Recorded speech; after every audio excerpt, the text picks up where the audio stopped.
ॐ अज्ञानतिमिरन्धस्य ज्ञानाञ्जनशलाकया चक्षुरुन्मिलितं येन तस्मै श्रीगुरवे नमः। श्रीचैतन्यमनोभीष्टं स्थापितं येन भूतले स्वयं रूप कदा मायं ददाति स पदान्तिकं। वन्देऽहं श्रीगुरु श्रीयुतपदकमलं श्रीगुरून् वैष्णवांश्च। श्रीरूपं साग्रजातं सहगण रघुनाथान्वितं तं सजीवं साद्वैतं सावधूतं परिजनसहितं कृष्ण चैतन्यदेवं श्रीराधाकृष्णपादान् सहगण ललिता श्रीविशाखान्वितांश्च। हे कृष्ण करुणा सिन्धु दीनबन्धु जगत्पते गोपेश गोपिकान्त राधाकान्त नमोस्तुते। तप्त कांचन गौरांगी राधे वृंदावनेश्वरी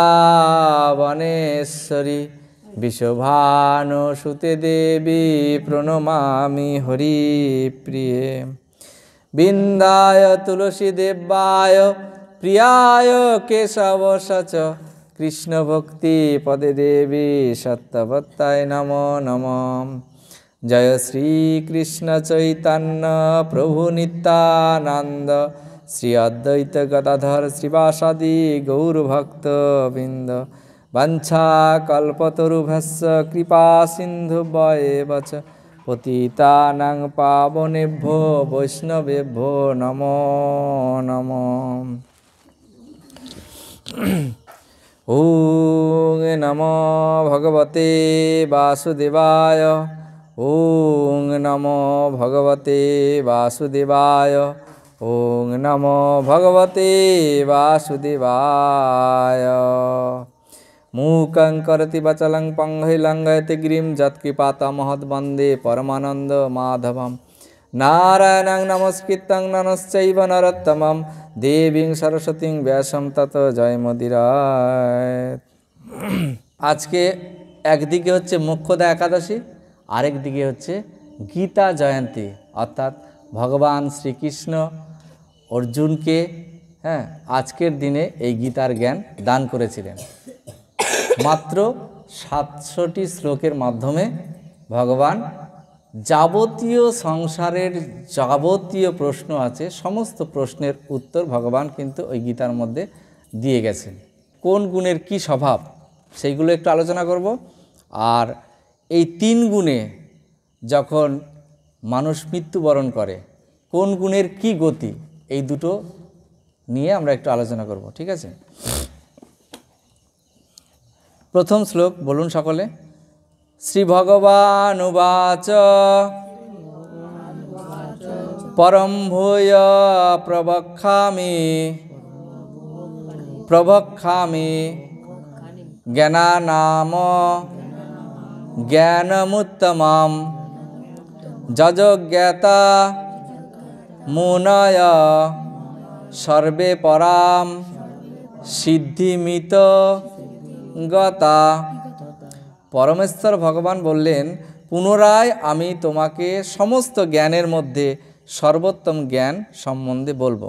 পুনরায় কেন কথাটা এসেছে? কারণ আগের অধ্যায়গুলোতেও তো বলেছে, আগের অধ্যায়গুলো যে আলোচনা করেছে তার মধ্যেও এই কথাগুলো ছিল। তার জন্য বলছে পুনরায় তোমাকে আবার সেই জ্ঞান দিচ্ছি। কি জ্ঞান? যে জ্ঞান অর্থাৎ সর্বোত্তম জ্ঞান সম্বন্ধে বলবো, যা জেনে মুনিগণ এই জড়জগৎ থেকে পরম সিদ্ধি লাভ করেছিলেন। যে জ্ঞান গ্রহণ করে মুনি ঋষিরা পরম সিদ্ধি লাভ করেছিলেন। 14টা ভুবন আছে, নিচে 7টা ভুবন আর ওপরের দিকে 7টা ভুবন। তো এই 7টা ভুবনের মধ্যে মুনি ঋষিরা তপস্যার মাধ্যমে তপলোকে যান। তপলোক বলে একটি লোক আছে, সেই লোকে তপস্যার মাধ্যমে তারা সেই তপস্যার ফলস্বরূপ সেই লোকে তারা যান। এটা কেবল স্বর্গ বলে, ওপরের দিকে সবগুলো স্বর্গ। তো সেই তপ লোকের যে ফল, সেই ফল শেষ হওয়ার পর আবার এই পৃথিবী লোকে আসতে হয়। ভগবান বলছেন যে মুনি ঋষিরা তারা কি করেছে, পরম সিদ্ধি লাভ করেছিলেন। এই জ্ঞান আশ্রয় করে জীব আমার পরা প্রকৃতি লাভ করে। পরা প্রকৃতি মানে চিন্ময় প্রকৃতি, চিন্ময় অর্থাৎ গোলক বৃন্দাবন, এটা হচ্ছে পরা প্রকৃতি। তখন আর সে সৃষ্টির সময়ে জন্মগ্রহণ করে না এবং প্রলয়কালে ব্যতীত হয় না। সৃষ্টির সময়ে জন্মগ্রহণ করে না মানে ভগবান কথা দিয়েছেন, কি কথা দিয়েছেন? এই জ্ঞান আশ্রয় করলে জীব আমার পরা প্রকৃতি লাভ করে। এই ভগবত গীতার জ্ঞান কেউ যদি আশ্রয় গ্রহণ করে তাহলে মৃত্যুর পর চিন্ময় জগৎ প্রাপ্ত হবে। তখন আর সে সৃষ্টির সময়ে জন্মগ্রহণ করবে না, অর্থাৎ আর এই জগতে জন্মগ্রহণ করতে হবে না। কারণ জন্মগ্রহণ করাটাই হচ্ছে কষ্টের, জন্ম হওয়া কষ্টের, কিন্তু আমরা হ্যাপি বলে থাকি, সুখী জন্ম, তাই না? কারণ যারা না জানে, এই পারমার্থিক জ্ঞান যারা না জানে তারা ভাবে এটা হ্যাপি, সুখী। কিন্তু পারমার্থিক জ্ঞান যাদের হৃদয়ে অবস্থান করছে তারা বলছে কি না, এই জন্মের সময়টা হচ্ছে অত্যন্ত কষ্টকর সময়। মা যেরকম কষ্ট পায়, সন্তানও কষ্ট পায়, একই রকম যন্ত্রণা পায়। মা এবং সন্তান দুজনাই একই রকম কষ্ট পায়, কিন্তু সন্তান বুঝতে পারে না। সন্তানকে বোঝাবার জন্যে তাই এই গীতা ভাগবত ভগবান প্রণয়ন করেছেন। তো বলছে এই জন্মগ্রহণ আর করতে হয় না এই জ্ঞান জানলে। হে ভারত, প্রকৃতি সর্বজ্ঞ ব্রহ্ম আমার যোনিস্বরূপ এবং সেই ব্রহ্মে আমি গর্ভধান করি, যার ফলে সমস্ত জীবের জন্ম হয়। অর্থাৎ এই যে আমাদের শুধু যে মানুষ জীব তা না, সমস্ত জীবের কথা, 84 লক্ষ জীবের কথা এখানে বলা হয়েছে। 84 লক্ষ জীব জনি অর্থাৎ জন্মগ্রহণ করছে। সেই জন্মগ্রহণ করাচ্ছেন কে? ভগবান করাচ্ছেন। কি বলছেন? যোনি স্বরূপ সেই ব্রহ্মে আমি গর্ভধান করি। গর্ভধান একটি সংস্কার আছে, মানে গর্ভধান হচ্ছে গর্ভতে বীজ প্রদান করা। সেই গর্ভধান আমি করি, ভগবান বলছেন আমি করি, যার ফলে সমস্ত জীবের জন্ম হয়। ক্লিয়ার? ভগবান বলেছেন। তারপরে শ্লোকে বলছেন সর্বজনিষু কন্তেয় মূর্তয় সম্ভবন্তি যা তাসাং ব্রহ্ম মহদ যোনি রহম বীজ প্রদপিতা। হে কন্তেয়, সকল যোনিতে যে সমস্ত মূর্তি প্রকাশিত হয়, ব্রহ্মরূপী যোনি তাদের জননী স্বরূপা এবং আমি তাদের বীজ প্রদানকারী পিতা। ভগবান হচ্ছে বীজ প্রদানকারী পিতা, আর ব্রহ্মরূপী হচ্ছে মাতৃ জঠর, জননী জঠরকে ব্রহ্মরূপী, ওটাও ভগবান সৃষ্টি করেছেন, ভগবান দিয়েছেন। তো সেই ব্রহ্মরূপী যোনিতে জননী স্বরূপা আর এবং আমি তাদের বীজ প্রদানকারী পিতা। ভগবান নিজে বলছেন আমি বীজ প্রদানকারী পিতা। চৈতন্য চরিতামৃতেও বলেছেন, সেখানে কি বলেছেন আমরা একটু শ্রবণ করে নিই। ব্রহ্মাজি বলেছেন, ব্রহ্মাজি স্তব করেছেন যে হে ভগবান আপনি হচ্ছেন সকলের পিতা।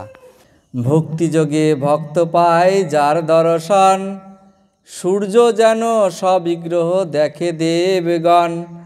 জ্ঞানযোগে মার্গে তারে ভজে যেই জন, ব্রহ্ম আত্মা রূপে তারে করে অনুভব। উপাসনা ভেদে জানি ঈশ্বর মহিমা, অতএব সূর্য তার দিয়ে তো উপমা। সেই নারায়ণ কৃষ্ণের স্বরূপ অভেদ, একই বিগ্রহ কিন্তু আকারে বিভেদ। ইহ তো দ্বিভুজ দেহ ধরে চারি হাত, ইহ বেনু ধরে তিহ চক্রাদিক সাত। ব্রহ্মাজি স্তব করছেন কি যে ভক্তিযোগের মাধ্যমে যারা আসবেন, ভক্তিযোগের মাধ্যমে আসলে জ্ঞান উৎপন্ন হবে এবং সেই জ্ঞান মার্গে যখন জ্ঞান মার্গে ভজন সাধন করবে তখন ব্রহ্ম সম্পর্কে জানতে পারবে। ব্রহ্ম হচ্ছেন কে? ব্রহ্ম আত্মারূপে তারে করে অনুভব। অর্থাৎ ব্রহ্ম হচ্ছেন আত্মারূপে আমাদের এই হৃদয়ে আছেন, ভগবান পরমাত্মা রূপে আছেন। তো এই আত্মারূপে যখন আত্মারূপে যখন অনুভব করতে পারবে যে আমরা প্রত্যেকটা জীব হচ্ছি একটা আত্মা মাত্র, আর কিছুই নয়, এই উপমাটা যখন বুঝতে পারবে তখন কি হবে, যে তখনই বোঝা যাবে যে কে ভগবান। বলছেন সেই নারায়ণ কৃষ্ণের স্বরূপ অভেদ।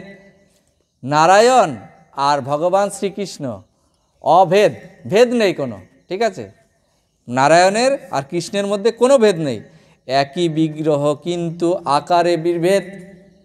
একই বিগ্রহ কিন্তু আকারে বিভেদ। যেমন আকারটা শুধু আলাদা, কারণ এখানে বলেছেন ইহতে দ্বিভুজ তিহ ধরে চারি হাত। এখানে অর্থাৎ দাপর যুগে তিনি হচ্ছেন দ্বিভুজ মুরলীধর রূপে এসেছেন ভগবান কৃষ্ণ, আর সত্যযুগে কী ছিল, তিনি হচ্ছেন চতুর্ভুজরূপী নারায়ণ, তিনি হচ্ছেন চতুর্ভুজরূপী। তাহলে এই যে দ্বিভুজরূপী বেণুধর মানে বাঁশি বাজায় তিনি হচ্ছেন, হ্যাঁ, এই কৃষ্ণ হচ্ছেন ভগবান। আর কৃষ্ণ আর নারায়ণের মধ্যে কোনো তফাৎ নেই, শুধু আকারে বিভেদ। যেমন যদি বিচারক যেখানে বিচার করে, ঠিক আছে, সেখানে তিনি শাস্তি দেন আসামিদের, সেখানে তার পাওয়ার থাকে সর্বাসর্বে, ঠিক আছে। আবার সেই বিচারকই যখন বাড়িতে যায়, দাদু যখন নাতনিরা, হ্যাঁ, নাতিনরা গায়ে ওঠে, তার সঙ্গে খেলাধুলা করে, তাই না? তাহলে একই জিনিস, একই ব্যক্তি কিন্তু আলাদা, তাই না? কারণ ওখানে তিনি বিচার করছেন, আর এখানে তার গায়ের ওপরে সবাই চড়াচড়ি করছে, তাই না, খেলাধুলা করছে এসে। তো সেই রকমভাবে অর্থাৎ একজন হচ্ছে চতুর্ভুজরূপী নারায়ণ, আর একজন হচ্ছে দ্বিভুজরূপী কৃষ্ণ। তখন ব্রহ্মা বলছে, শিশুবৎস হরিব্রহ্মা করি অপরাধ, অপরাধ ক্ষমাইতে মাগেন প্রসাদ। শিশুবৎস হরণ করে যখন ব্রহ্মা একটি অপরাধ করেছিলেন দাপর যুগে, সেটা হচ্ছে গোবৎস এবং গোপ সখাদেরকে হরণ করেছিলেন ব্রহ্মা। তার জন্যে অপরাধ ক্ষমা মাগার জন্যে, হ্যাঁ, তিনি বলছেন, কি বলছেন, তোমার নাভি পদ্ম হইতে মোর জন্মদয়, তুমি পিতা মাতা আমি তোমারও তনয়। ব্রহ্মাজি স্তব করছেন, কি স্তব করছেন, যে আমি হচ্ছি আপনার পুত্র আর আপনি হচ্ছেন আমার মাতা পিতা, ঠিক আছে। তাহলে এই যে আপনি মাতা পিতা, হ্যাঁ, এবং আমি হচ্ছি আপনার পুত্র, এবার পুত্রদেরকে সবসময় মা বাবা সমস্ত কিছু ক্ষমা করে দেন না? হ্যাঁ, একমাত্র পুত্র, পিতা এবং গুরুদেব সকলকে কিন্তু ক্ষমা করে দেন। তাহলে অপরাধ, পিতামাতা বালকের নালয় অপরাধ, অপরাধ ক্ষম মোরে করহ প্রসাদ। বলছে পিতামাতা তো, হ্যাঁ, পুত্র সন্তানদের কোনো অপরাধ নেয় না, তা আমাকে ক্ষমা করে দিন। কৃষ্ণ কহেন ব্রহ্মা তোমার পিতা নারায়ণ, আমি গোপ তুমি কইছে আমারও নন্দন। কৃষ্ণ বলছে, তুমি তো, ব্রহ্মাকে বলছে যে তুমি তো নারায়ণের পুত্র, হ্যাঁ, তুমি নারায়ণের নাভিপদ্ম থেকে সৃষ্টি হয়েছে, তা আর আমি হচ্ছি গোপ, আমি তো গোপ সখাদের নিয়ে, গাভীদের নিয়ে আমি চড়াই এবং গোপ সখাদের সঙ্গে আমি খেলাধুলা করি, তাহলে তুমি কেন আমাকে, হ্যাঁ, তোমার পিতা বলছো? ব্রহ্মা বলে, তুমি কি না হও নারায়ণ, তুমি নারায়ণ শোনো তাহারও কারণ। এবার কারণ দেখাচ্ছেন যে তুমি যে নারায়ণ আর তুমি যে কৃষ্ণ, শোনো, এবার আমি বলছি, তুমি শোনো। প্রাকৃত সৃষ্টে যত জীবিত রূপ, তাহার যে আত্মা তুমি মূল স্বরূপ। হে ভগবান, হে পিতা, তুমি যে আমার পিতা। কেন পিতা? অর্থাৎ তোমার যে মূল স্বরূপ, তার থেকে যে সৃষ্টি হয়েছে আমরা আত্মা, এই আত্মাই হচ্ছে মূল স্বরূপ। সেটা কার কাছ থেকে এসেছে? সেটা তো তোমার কাছ থেকে এসেছে পিতা। তাহলে আমি কি তোমার পুত্র নই? বলছে পিঠি জইছে ঘটকুলের কারণ আশ্রয়, জীবের নিদান তুমি, তুমি সর্বাশ্রয়। হ্যাঁ, বলছে তুমিই তো সমস্ত জীবের ভালো করো, তাহলে তুমিই হচ্ছে আমার পিতা। অতএব তুমি তুমি হও মূল নারায়ণ, এই এক হেতু শোনো দ্বিতীয় কারণ। অর্থাৎ তুমিই হচ্ছ নারায়ণ। দুজনা শুধু আকারে আলাদা, কিন্তু দুজনা এক তত্ত্ব।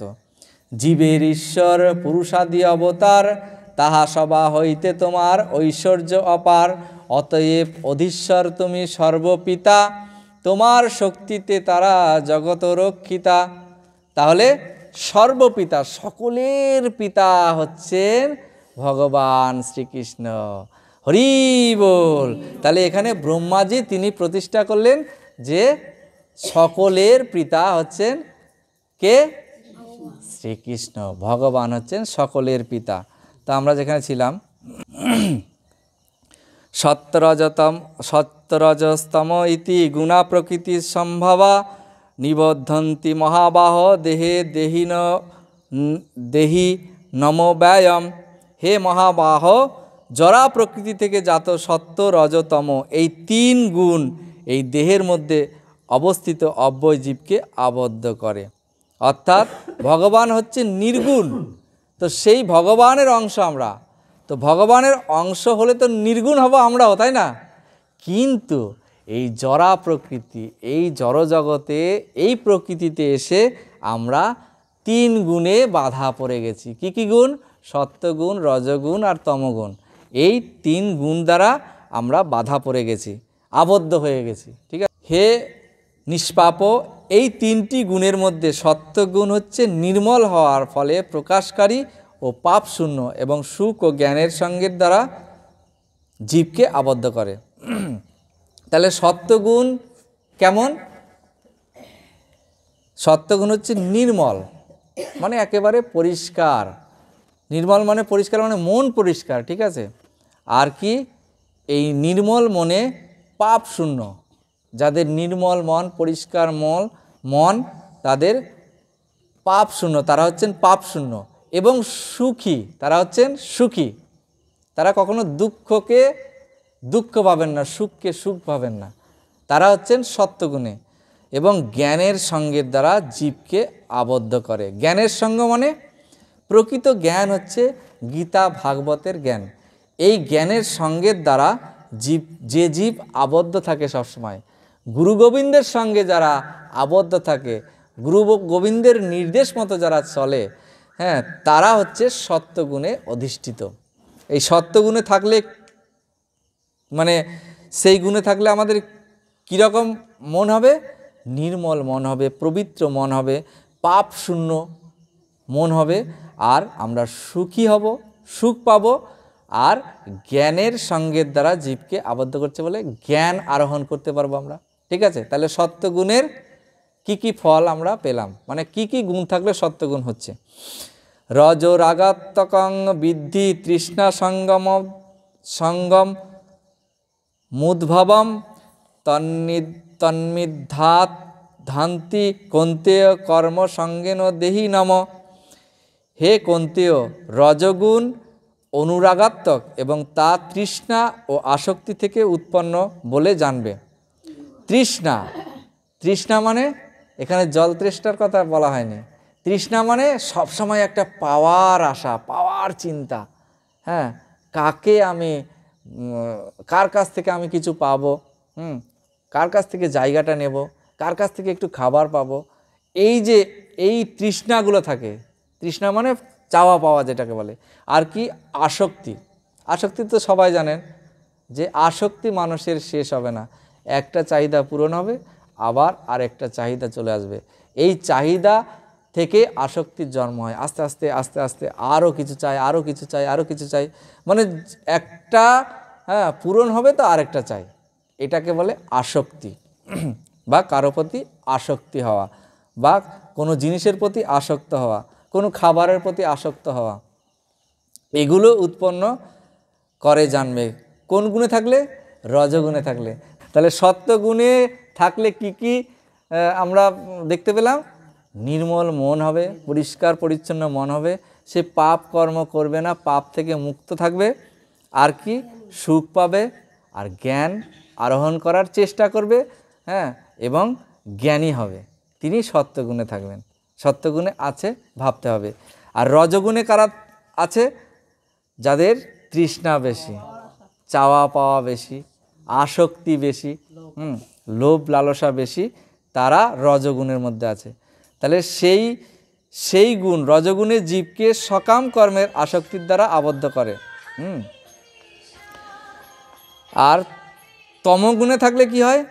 অজ্ঞানতাজাত তমগুণকে সমস্ত জীবের মোহনকারী বলে জানবে। সেই তমগুণ প্রমাদ, আলস্য, নিদ্রার দ্বারা জীবকে আবদ্ধ করে। প্রমাদ, আমি খুব আনন্দ করতে ভালোবাসি, খুব আনন্দ, টাকা পয়সা যেদিক থেকেই হোক আমি আরোহণ করে শুধু আনন্দ আর আনন্দ করব। হ্যাঁ, এদিকে ঘর বাড়ি থাক, আমার পুত্র সন্তান, স্বামী, হ্যাঁ, এবং মা বাবা থাক পরে।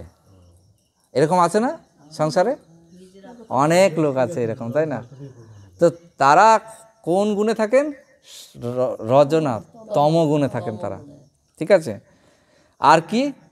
এবং খুব আলস্য, তারা কাজকর্ম করতে চায় না। আলস্য মানে তারা ইনকাম করা, কাজকর্ম করতে চায়, যে কোনো কাজ করতেই চায় না তারা। আর কি? নিদ্রার দ্বারা জীবকে আবদ্ধ রাখে, অর্থাৎ তারা ঘুমোতে বেশি ভালোবাসে। তাহলে এই রকম স্বভাব যাদের, এগুলো স্বভাবের কথা বলা হচ্ছে, এই রকম স্বভাব যাদের, ভাববেন তারা তমগুণে আছে। তাহলে সত্যগুণের স্বভাব বলে দিলাম, রজগুণের স্বভাব বলে দিলাম, তমগুণের স্বভাব বলে দিলাম। সত্য সুখে সঞ্জয়তি রজ কর্মণি ভারত, জ্ঞানমাবৃত্ত তু তম প্রমাদে সঞ্জয়ভূত। হে ভারত, সত্যগুণ জীবকে সুখে আবদ্ধ করে। দেখুন, আমরা সুখ পাই না বলি, তাহলে কোন গুণে আসলে সুখ পাবো আমরা? সত্যগুণে আসলে। সেখানে আসতে গেলে আমাদের কি দরকার? সাধু, গুরু, বৈষ্ণবের কৃপা দরকার। বল। তাহলে সাধু, গুরু এবং বৈষ্ণবের সান্নিধ্যে যতক্ষণ আমরা থাকব, আপনারা সকলেই এখন সত্যগুণে আছেন, আমরা এখন সবাই সত্যগুণে আছি। সাধু, গুরু, বৈষ্ণবের যেখানে আলোচনা হয়, যেখানে ভগবত কথা আলোচনা হয়, ভগবানের কথা আলোচনা হয়, হ্যাঁ, গুরুর সেবা করা হয়, সত্যগুণে থেকে আমরা সবসময় সেটাকে করি, ঠিক আছে? তো সেই কথাটাই বলছে এখানে, যে জীবকে সুখে আবদ্ধ করে এই সত্যগুণে থাকলে। আর রজগুণে জীবকে সকাম কর্মে আবদ্ধ করে, অর্থাৎ রজগুণে যখনই আমরা থাকব, সকাম কর্ম মানে আমাদের আসক্তি বেড়ে যাবে, তৃষ্ণা বেড়ে যাবে। আর কি? তমগুণে প্রমাদে আবদ্ধ করে। তমগুণে ওই যে বললাম, তমগুণে শুধু প্রমাদ, আনন্দ, শুধু বিকৃতি আনন্দ করার চেষ্টা করব আমরা, ঠিক আছে? বিকৃতি আনন্দ যেটাকে বলে। কোন গুণে মানুষ মারা গেলে কোথায় আমরা যাব? গুণ অনুযায়ীও যদি মানুষ মারা যায়, তাহলে কোথায় যায় দেখুন একবার।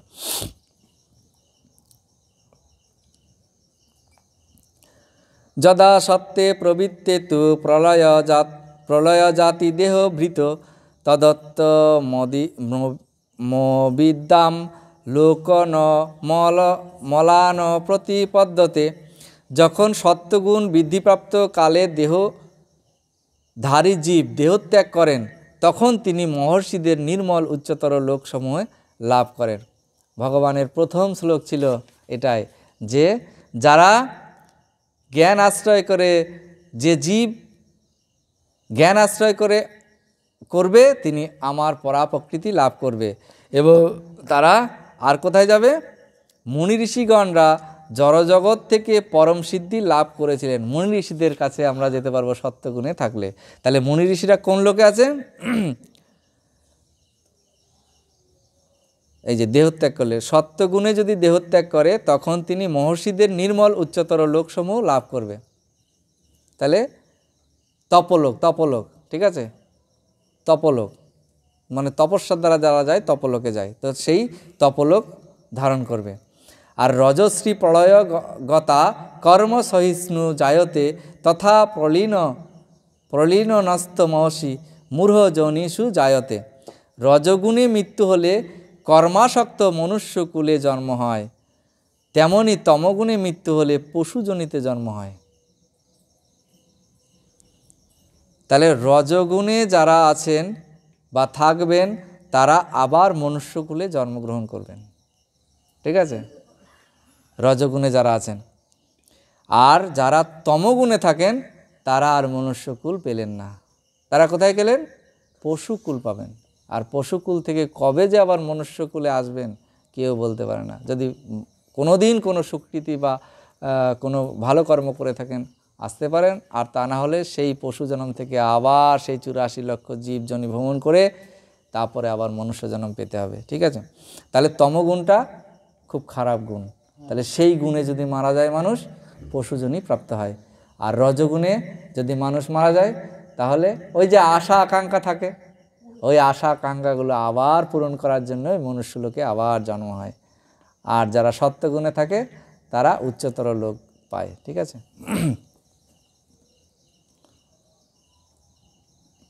তাহলে ভগবান তো বললেন এই গুণের বিভাগগুলো বললেন, গুণের ফলটা বললেন, কোন গুণে মানুষ মারা গেলে কোথায় যাবে, তাই না। এবার অর্জুন বলছে যে হে প্রভু, যিনি এই 3 গুণের অতীত তিনি কি কি লক্ষণ দ্বারা জ্ঞাত হন? আমরা কি করে চিনব যে 3 গুণের অতীত? তার আচরণ কীরকম? যারা 3 গুণের মধ্যে থাকবেন তাদের আচরণটা কেমন? তিনি কিভাবে এই 3 গুণ অতিক্রম করবেন?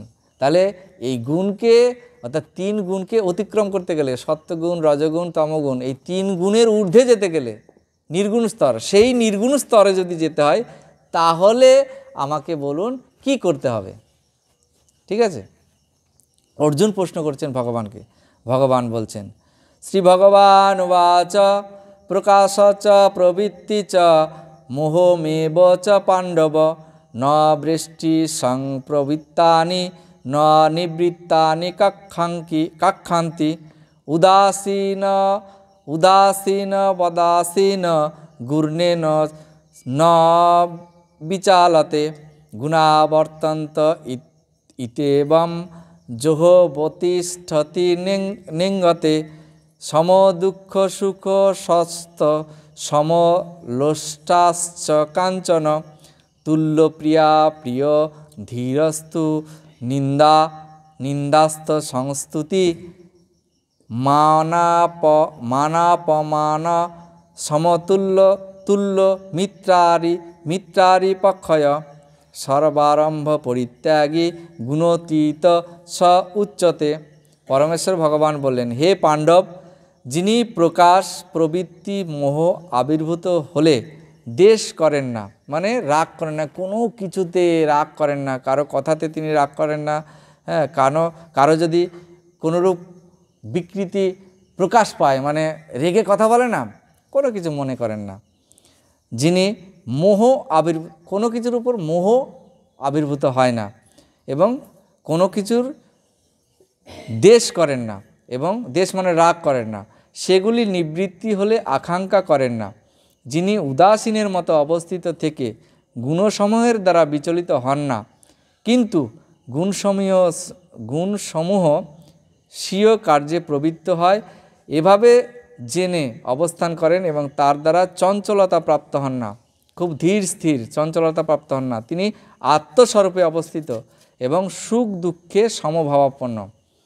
মানে গুণগুলো বলছেন যে কারা সত্যগুণে থাকেন আর কি, মানে নির্গুণ স্তরে, সত্যগুণেরও ওপরে নির্গুণ স্তর কারা, কি ভাব দেখলে সেটা ভাবা যাবে যে নির্গুণ স্তরে আছেন, ঠিক আছে। সেইটা সুখে দুঃখে সমভাবাপন্ন, সুখে এবং দুঃখে দুটোকেই সমান ভাবেন, যে আমার এই সময় সুখ হচ্ছে, হ্যাঁ, বা এই সময় দুঃখ হচ্ছে, সমান ভাবেন, সুখ দুঃখ সমান। যিনি মাটির ঢেলা পাথর স্বর্ণে সমদৃষ্টি সম্পন্ন। কেউ কি ভাবতে পারবেন মাটির ঢেলা, হ্যাঁ, পাথর এবং সোনাকে একই রকম দেখতে? পারা যায় না, তাই না? কিন্তু যারা ওই নির্গুণ স্তরে আছেন তারা পারেন, হ্যাঁ।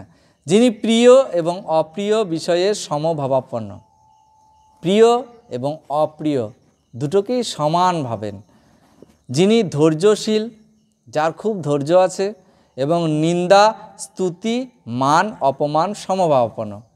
কেউ কিছু নিন্দা করলে তিনি কিছু ভাবেনও না, স্তুতি করলে তার মানে যদি কেউ মানে কি বলে ভালো কর্মগুলোর কথা বলে তাও কিছু মনে করেন না, মান অপমান বলে কোনো কিছু নেই, সমভাব সমান, যিনি শত্রু ও মিত্র উভয়ের প্রতি সমভাব সম্পন্ন।